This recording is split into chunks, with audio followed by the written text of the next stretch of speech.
श्री रामचंद्र चरणों शरणागमन, श्री रामचंद्र चरणों शरणं प्रपद्ये।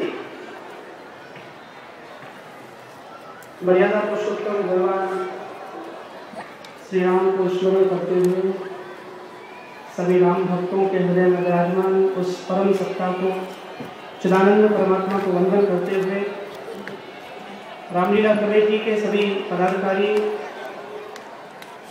आदरणीय श्री संसार सिंह जी,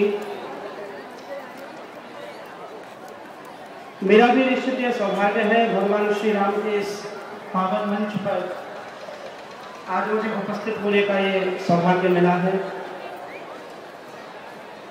सेक्टर 3 में विगत 11-12 वर्षों से श्रीमद् भागवत कथा कहने के लिए मैं आता रहा। अभी पिछले महीने ही आया था। एक आदर्श पिता, एक आदर्श पुत्र, एक आदर्श पति, एक आदर्श राजा, एक आदर्श मित्र। कभी कभी मैं विचार करता हूं कि रामायण से बड़ा आइडियलिज्म वर्ल्ड में कोई हो नहीं सकता। आदर्श पुत्र की भूमिका देते ही हो तो भगवान राम का चरित्र हमारे सामने है। एक पत्नी के जीवन का आदर्श क्या हो, माता सीता का चरित्र हमारे सामने है। एक छोटे भाई का कर्तव्य क्या है, वह लखनलाल और श्री भरतलाल के चरित्र के रूप में हमारे समक्ष प्रस्तुत होता है। एक ऋषि की कैसी भूमिका हो, विश्वामित्र के रूप में वह चरित्र हमारे सामने है।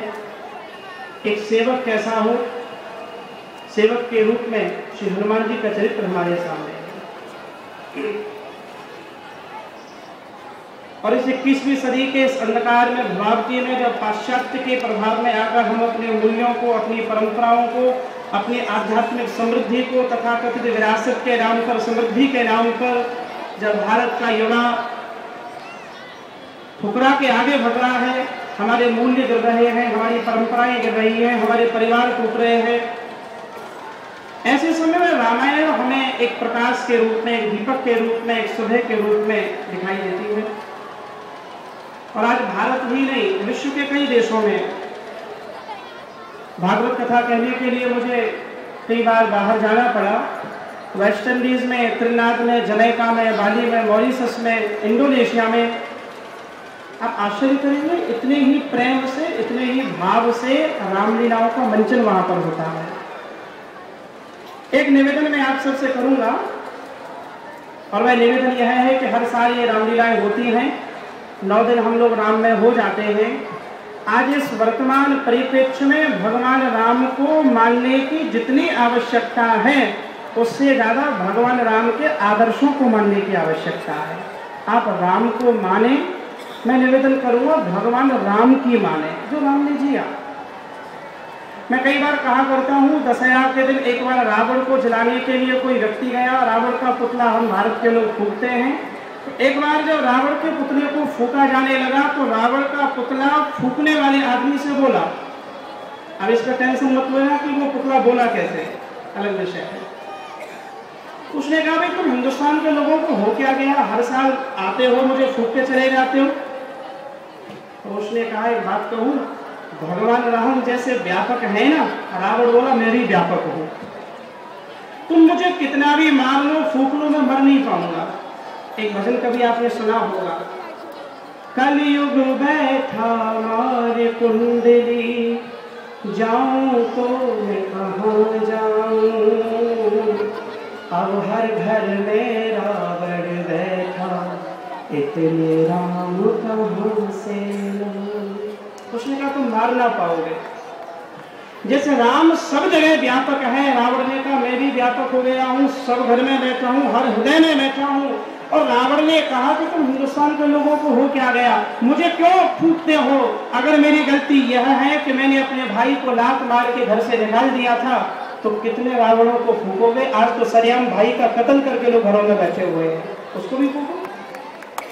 अगर मेरा अपराध यह है कि मैंने एक परस्त्री का हरण किया था, लेकिन हरण करके मैंने घर में नहीं रखा, मैंने अशोक वाटिका में रखा था, मेरा अपराध यह है, तो आज तो सरेआम लोग दुराचार कर रहे हैं, व्यभिचार कर रहे हैं, अनाचार कर रहे हैं, उन रावणों को भी फूको। मेरा पाप यह था, मेरा अपराध यह था कि मैंने अपने माता पिता की सेवा नहीं की, अवहेलना की। तो कितने ऐसे लोग हैं जो घर में माँ बापों को रख रहे हैं, उनकी सेवा नहीं कर रहे, शुश्रूषा नहीं कर रहे, पैदल घूम रहे हैं, मंदिर में जा रहे हैं, भूखे हैं, नंगे घूम रहे हैं। मैं एक बात कहना चाहूंगा जो अभी पिछली रामलीला में मैं अभी बोल कर आया, बिना आदर्शों को जिए, बिना मूल्यों को जिए, बिना त्याग को जिए, बिना प्रेम को जिए, बिना सत्य को जिए, बिना करुणा को जिए, आप कितना भी पैदल चल लेना, सब भूखे रह लेना, प्यासे रह लेना, माथे पे तिलक पोत लेना, माला झोली ले लेना, और राम नहीं लीजिएगा।